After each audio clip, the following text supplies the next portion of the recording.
नमस्कार। आज हम अमेज़न की कहानी में गहरे उतर रहे हैं। कैसे सियाटल की एक ऑनलाइन किताबों की दुकान से ये कंपनी दुनिया के 20 से ज़्यादा देशों में फैल गई। हमारे पास जो सामग्री है वो अमेज़न के इसी वैश्विक सफ़र का विश्लेषण करती है। उनकी रणनीतियाँ, लॉजिस्टिक्स, तकनीक और हाँ, रास्ते में आई चुनौतियाँ भी। तो हमारा मकसद है ये समझना कि आखिर इतने बड़े पैमाने पर, मतलब पूरी दुनिया में, अमेज़न ने काम करना कैसे मुमकिन बनाया। चलिए इस सफ़र के दिलचस्प पहलुओं को एक एक करके समझते हैं। इसकी शुरुआत तो जैसा कि हम जानते हैं काफ़ी साधारण थी, 1994 में जेफ बेजोस के गैराज से। लेकिन उनका सपना शुरू से ही बड़ा था, पृथ्वी की सबसे ग्राहक केंद्रित कंपनी बनना। सुनने में बड़ा लगता है, और ये सिर्फ सपना नहीं रहा, बहुत तेजी से आगे बढ़े वो लोग। 1998 तक आप देखिए अमेज़न ने ब्रिटेन और जर्मनी में कदम रख दिए थे। सिर्फ 4 साल में गैराज से निकलकर यूरोप। जी। और ये कोई अचानक लिए गए फैसले नहीं थे। ये वो बाजार थे जहां इंटरनेट पहुंच अच्छी थी, लोगों की खरीदने की क्षमता थी और सामान पहुंचाने का नेटवर्क भी ठीक ठाक था। मतलब सोची समझी चाल थी। और फिर जापान भी जुड़ा। हाँ, जापान 2000 में। लेकिन जो बात मुझे दिलचस्प लगी वो ये कि उन्होंने हर जगह एक ही तरीका नहीं अपनाया। ऐसा नहीं कि बस अमेरिका वाला मॉडल कॉपी पेस्ट कर दिया। नहीं, बिल्कुल नहीं। सुनने में आया है कि जर्मनी और जापान में उनके तरीके काफी अलग थे। बिल्कुल, यही उनकी स्मार्टनेस थी। जर्मनी में उन्होंने देखा कि लोग मतलब इनवॉइस यानी बिल मिलने पर बाद में पेमेंट करना पसंद करते हैं, तो अमेज़न ने वो सुविधा दी। अच्छा, मतलब लोकल पेमेंट की आदत को अपनाया। हाँ, और जापान में वहाँ तोहफे देना और उसकी पैकिंग वो बहुत मायने रखती है, तो वहाँ अमेज़न ने खास ध्यान दिया कि पैकेजिंग सुंदर हो, सलीकेदार हो। इसे ही शायद आप हाइपर लोकलाइजेशन कह रही हैं। जी बिल्कुल, हाइपर लोकलाइजेशन, हर बाजार के हिसाब से खुद को ढालना। तो ये दिखाता है कि अमेज़न सिर्फ एक टेक कंपनी नहीं है। नहीं, वो गहराई से एक रिटेल कंपनी भी है। वो समझते हैं कि ग्राहक का भरोसा जीतना है तो स्थानीय आदतों और पसंद का सम्मान करना जरूरी है। भले ही से आप कह सकते हैं हर जगह एक जैसा सिस्टम बनाने में थोड़ी मुश्किल आए। ये समझना कि वहाँ के लोग कैसे सोचते हैं, कैसे खरीदते हैं, वहाँ के नियम क्या है, शायद यही उनकी सफलता का एक बड़ा राज है। तो ये विस्तार रातों रात नहीं हुआ, जाहिर है। मुझे सूत्रों से पता चला कि उनका विस्तार एकदम से नहीं हुआ, बल्कि धीरे धीरे, मतलब स्टेप बाय स्टेप हुआ, कई चरणों में। हाँ, ये एक सोची समझी रणनीति थी। एक पैटर्न दिखता है उनके विस्तार में। क्या पैटर्न? वे आमतौर पर डिजिटल बीच हेड से शुरुआत करते हैं। डिजिटल बीच हेड मतलब पहले सिर्फ वो चीजें बेचते हैं जो ऑनलाइन आसानी से बिक जाए, जैसे किताबें या म्यूजिक, जो आसानी से शिप हो सकें, जिनमें ज्यादा लोकल झंझट ना हो, जैसे किसी नए इलाके में पहला कदम रखना। अच्छा, कम रिस्क वाला पहला कदम। हाँ, इससे कम लागत में बाजार को समझने का मौका मिलता है। और उसके बाद फिर क्या? इसके बाद वे दूसरे विक्रेताओं को, मतलब थर्ड पार्टी सेलर्स को, अपने प्लेटफॉर्म पर सामान बेचने की इजाजत देते हैं, जिसे मार्केट प्लेस कहते हैं। हाँ, मार्केट प्लेस मॉडल। इससे उत्पादों की रेंज बढ़ जाती है बिना खुद सारा सामान स्टॉक किए। फिर अमेज़न प्राइम जैसे लॉयल्टी प्रोग्राम्स आते हैं जो ग्राहकों को बांधे रखते हैं। और फिर आता है बड़ा निवेश। हाँ, जब उन्हें लगता है कि बाजार जम गया है, ग्राहक बन गए हैं, तब वे बड़े गोदाम यानी फुलफिलमेंट सेंटर जैसे भौतिक बुनियादी ढांचे में भारी निवेश करते हैं। अच्छा, तो पहले डिजिटल दुनिया में पैर जमाना, फिर जमीन पर इंफ्रास्ट्रक्चर बनाना, और फिर शायद और ज्यादा तरह के सामान बेचना। बिल्कुल, आखिरी चरणों में वे इलेक्ट्रॉनिक्स, किराने का सामान, मतलब ज्यादा कॉम्प्लेक्स कैटेगरीज में जाते हैं, और एलेक्सा या प्राइम वीडियो जैसी सेवाएं भी लाते हैं। तो ये चरणबद्ध तरीका, इसका फायदा क्या है? फायदा ये है कि ये उन्हें हर बाजार में, आप कह सकते हैं, पानी का तापमान जांचने जैसा है। वे मांग को परख सकते हैं, जरूरत के हिसाब से अपनी रणनीति बदल सकते हैं, और बिना ज्यादा जोखिम उठाए एक मजबूत आधार बना सकते हैं। एकदम से सब कुछ नहीं झोंक देते। क्या इसका कोई ठोस उदाहरण है हमारे पास, जैसे भारत या मध्य पूर्व में उन्होंने कैसे किया? हाँ, भारत एक बहुत अच्छा उदाहरण है। 2013 में आए वो लोग जी। और तब से अब तक 7.5 बिलियन से ज्यादा का निवेश किया है।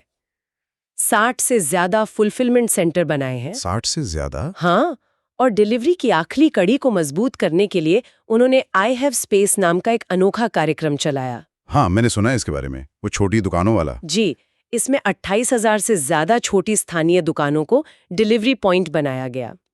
ये दिखाता है कि वे सिर्फ अपना मॉडल थोपते नहीं बल्कि स्थानीय समाधान निकालने में भी माहिर हैं। और मध्य पूर्व में तो कहानी थोड़ी अलग थी। वहां तो उन्होंने एक दूसरी कंपनी ही खरीद ली थी ना। सही कहा, वहां उन्होंने ऑर्गेनिक ग्रोथ नहीं की। 2017 में उन्होंने वहां के एक बड़े ई-कॉमर्स प्लेयर Souq.com को खरीद लिया। कितने में? $580 मिलियन में। अच्छा और उसे Amazon.ae के रूप में रीब्रांड कर दिया। अच्छा, तो इससे तो उन्हें तुरंत एंट्री मिल गई होगी। बिल्कुल, यूएई, सऊदी अरब और मिस्र जैसे अहम बाजारों में तुरंत पहुंच मिल गई।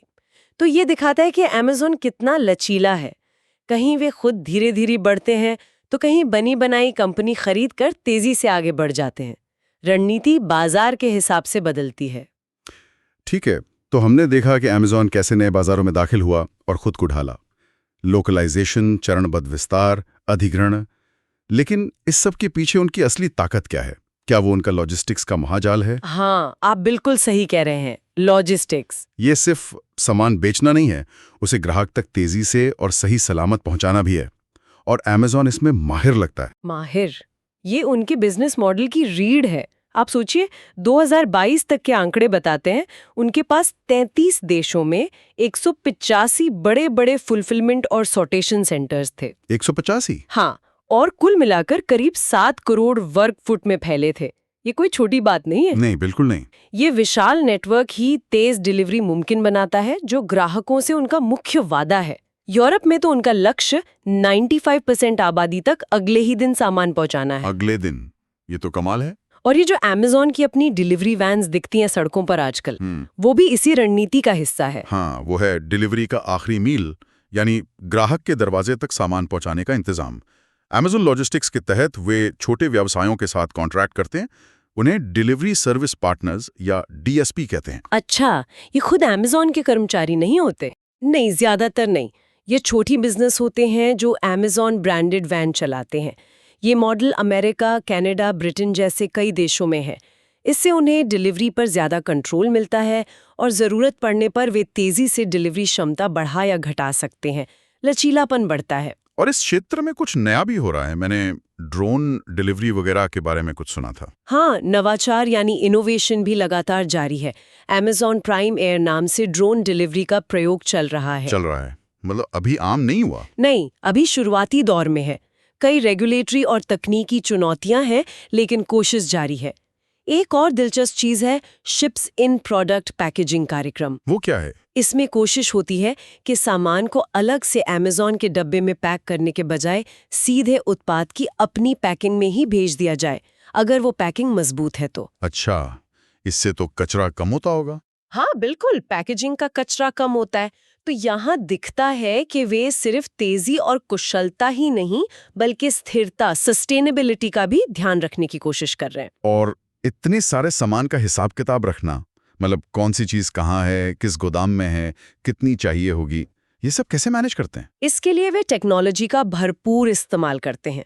पूर्वानुमानित विश्लेषण मतलब प्रिडिक्टिव एनालिटिक्स। अच्छा, डेटा साइंस। हाँ, पुरानी बिक्री के आंकड़ों और दूसरे फैक्टर से वे अंदाजा लगाते हैं कि किस सामान की कितनी मांग हो सकती है भविष्य में। इससे वे सही मात्रा में स्टॉक रख पाते हैं, न ज्यादा न कम, ताकि पैसा ब्लॉक ना हो और सामान कम भी ना पड़े। बिल्कुल। और गोदामों में ऑटोमेशन और रियल टाइम डेटा, इससे शिपिंग लागत और सामान पैक करने की प्रक्रियाओं को लगातार बेहतर बनाया जाता है। हर चीज ऑप्टिमाइज करने की कोशिश। ये सोचना ही हैरत अंगेज है कि रोज लाखों, शायद करोड़ों चीजें दुनिया के एक कोने से दूसरे कोने तक इतनी सटीकता से कैसे पहुंच जाती हैं। साफ है कि टेक्नोलॉजी का इसमें बहुत बड़ा हाथ है।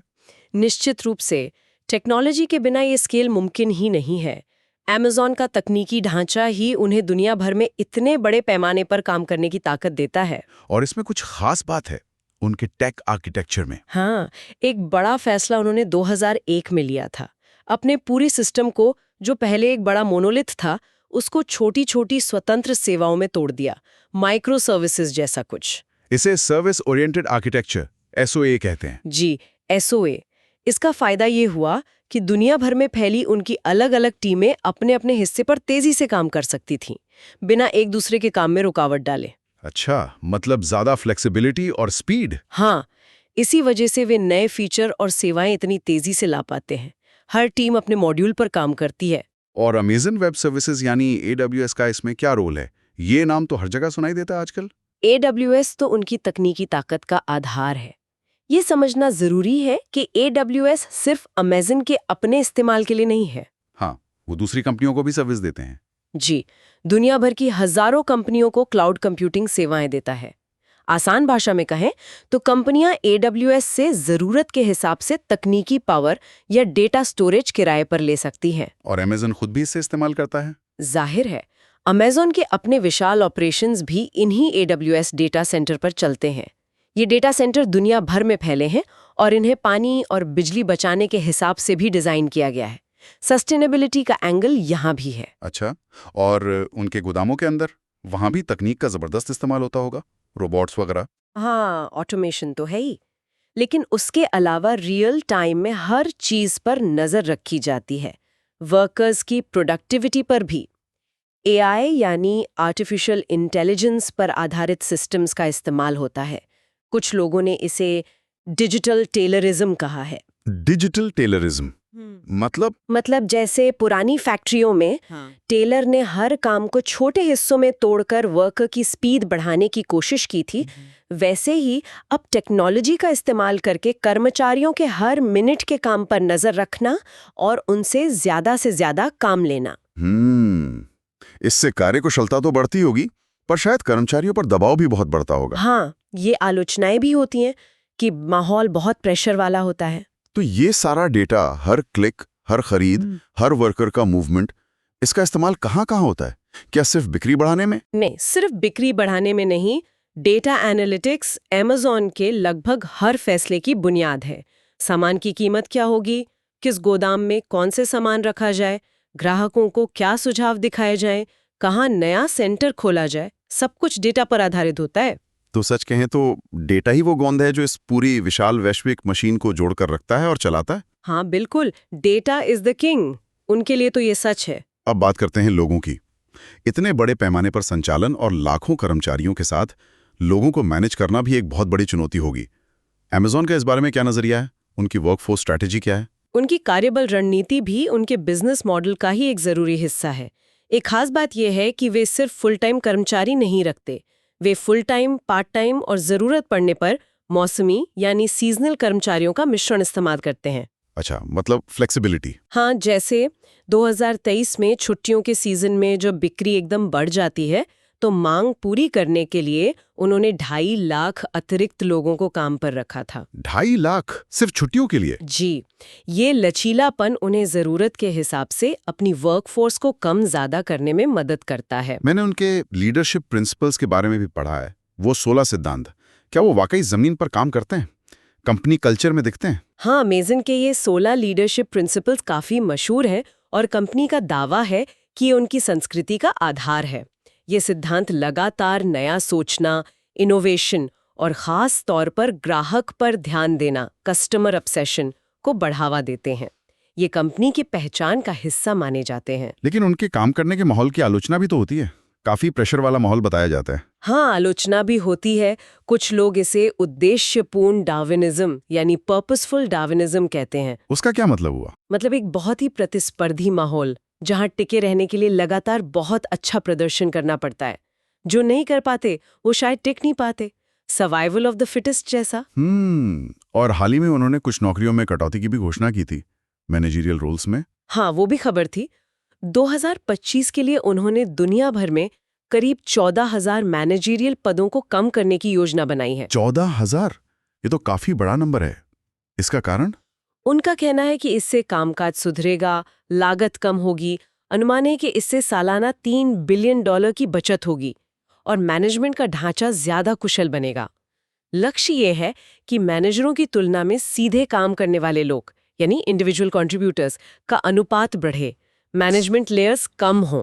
तो ये कदम भी उनकी लगातार कुशलता यानी एफिशिएंसी और बदलते हालात के हिसाब से ढलने, अडेप्टेबिलिटी की कोशिश का हिस्सा लगता है। बिल्कुल, वे ये सुनिश्चित करना चाहते हैं कि जैसे जैसे कंपनी बढ़ रही है उनका मैनेजमेंट का तरीका बोझिल ना हो जाए, वे तेजी से फैसले ले सकें, फुर्तीले बढ़े रहें। ठीक है, अब एक और अहम पहलू पर आते हैं, पर्यावरण और सामाजिक जिम्मेदारी। जाहिर है, इतने बड़े पैमाने पर काम करने वाली कंपनी का पर्यावरण पर भी बड़ा असर पड़ता होगा। Amazon इस दिशा में क्या कदम उठा रहा है? ये एक बहुत अहम सवाल है आजकल किसी भी बड़ी कंपनी के लिए, और Amazon इस पर ध्यान दे रहा है। कम से कम उनके दावों के अनुसार तो यही लगता है। उन्होंने कुछ बड़े लक्ष्य रखे हैं, जैसे 2024 में अपनी 100% बिजली की जरूरत को नवीकरणीय ऊर्जा यानी रिन्यूएबल एनर्जी से पूरा करना। 100% रिन्यूएबल, ये तो बड़ा लक्ष्य है। हाँ, और 2040 तक नेट जीरो कार्बन उत्सर्जन हासिल करना, यानी पर्यावरण में जितना कार्बन छोड़ें उतना ही हटाने या कम करने के उपाय करना। ये लक्ष्य तो ठीक है, लेकिन क्या जमीनी स्तर पर भी कुछ हो रहा है, जैसे उनके बड़े बड़े गोदामों में जहां असल काम होता है? हाँ, वहां भी कुछ पहले हैं। उनके फुलफिलमेंट सेंटरों में ग्रीन सेफ्टी जोन जैसी चीजें हैं। ग्रीन सेफ्टी जोन ये ऐसे खास इलाके हैं जहां काम की जगह पर होने वाले खतरों को कम करने के लिए टेक्नोलॉजी, सेंसर और रियल टाइम निगरानी का इस्तेमाल होता है। बताया गया है कि इससे दुर्घटनाएं कम हुई हैं, जो कर्मचारियों की सुरक्षा के लिहाज से एक अच्छी बात है। और कंपनी के बाहर भी कुछ कर रहे हैं पर्यावरण के लिए? उनका एक राइट नाउ क्लाइमेट फंड है। ये फंड दुनिया भर में पर्यावरण से जुड़े प्रोजेक्ट्स में पैसा लगाता है, जैसे भारत में रिन्यूएबल एनर्जी फार्म बनाना। साथ ही वे क्लाइमेट प्लेज फ्रेंडली नाम का एक लेबल इस्तेमाल करते हैं। हाँ, मैंने देखा है ये लेबल प्रोडक्ट्स पे। जी, इससे ग्राहकों को ऐसे उत्पाद पहचानने में मदद मिलती है जो पर्यावरण के लिहाज से बेहतर माने जाते हैं। तो कोशिश यही दिखती है कि अपने विशाल कारोबार के साथ साथ पर्यावरण की जिम्मेदारी को भी निभाया जाए। कितना असरदार है ये बहस का मुद्दा हो सकता है, लेकिन Amazon का ये सफर इतना बड़ा बनना हमेशा आसान तो नहीं रहा होगा। मतलब कोई भी कंपनी जब इतनी बड़ी होती है तो उसे यकीनन कई मुश्किलों का सामना भी करना पड़ता होगा। हाँ बिल्कुल, ऐसा नहीं है कि सब कुछ हमेशा प्लान के मुताबिक ही हुआ हो। राह में कई रोड़े आए हैं, खासतौर पर अलग अलग देशों के नियम कानूनों, जिन्हें रेगुलेटरी हर्डल्स कहते हैं, उनसे निपटना पड़ता है और स्थानीय कंपनियों से मुकाबला भी होता है। इसका कोई उदाहरण दे सकती हैं, जैसे कि यूरोप या भारत में? हाँ, यूरोप में उन पर एंटी ट्रस्ट यानी एकाधिकार विरोधी कानूनों के तहत जांच हुई। उन पर आरोप लगे कि वे अपने मार्केट प्लेस पर बेचने वाले थर्ड पार्टी सेलर्स के डेटा का इस्तेमाल अपने खुद के प्रोडक्ट्स को फायदा पहुंचाने के लिए करते हैं। अच्छा, तो उसका नतीजा क्या हुआ? उन्हें अपनी डेटा इस्तेमाल करने की प्रथाओं में बदलाव करना पड़ा। भारत में, जैसा हमने पहले भी बात की, प्रत्यक्ष विदेशी निवेश FDI पर कुछ पाबंदियां हैं, खासकर मल्टी ब्रांड रिटेल में इन्वेंट्री रखने पर।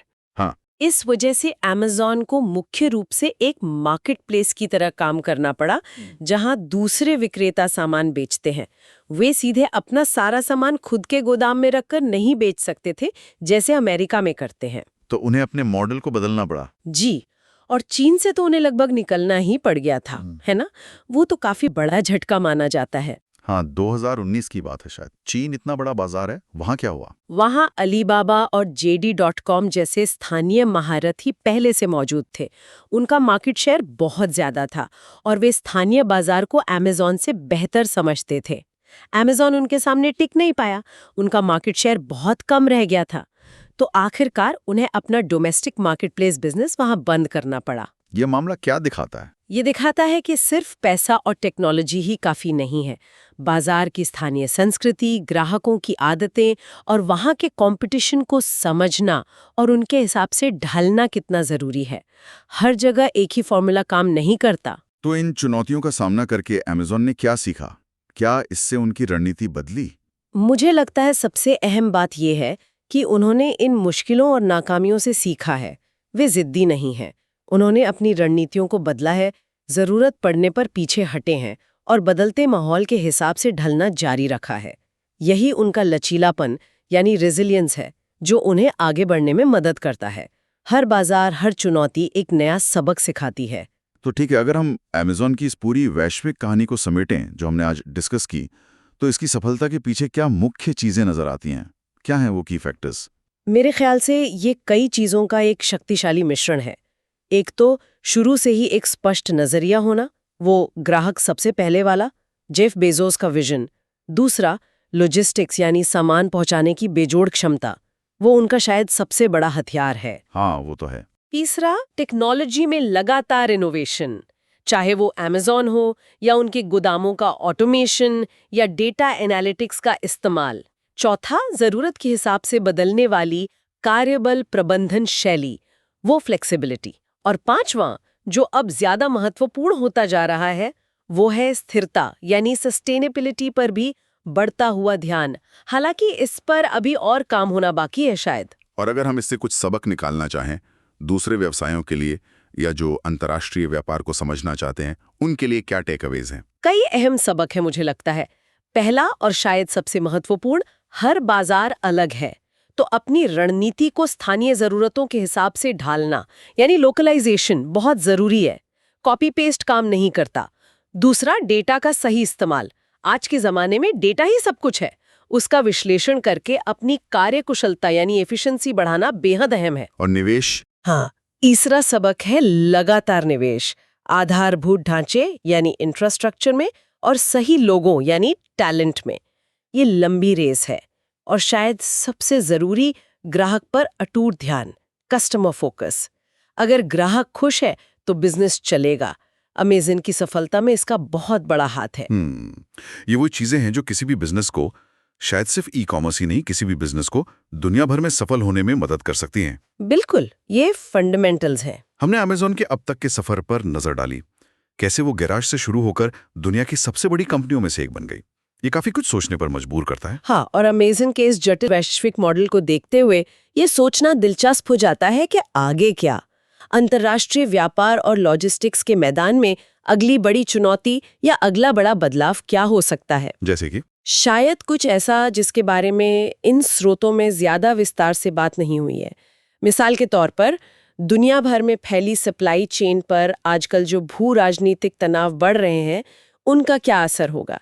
क्या अमेज़न जैसी कंपनियों को अपनी सप्लाई चेन बदलनी पड़ेगी, या फिर क्या हम भविष्य में पूरी तरह से ऑटोमेटिक, मतलब बिना इंसानों के चलने वाले लॉजिस्टिक्स नेटवर्क देखेंगे, ड्रोन और रोबोट सब कुछ संभाल रहे हों? ये तो सोचने वाली बात है। हाँ, ये कुछ ऐसे सवाल हैं जिन पर आगे सोचा जा सकता है। टेक्नोलॉजी और दुनिया कहाँ जा रही है और अमेज़न उसमें कैसे फिट होगा या उसे कैसे बदलेगा?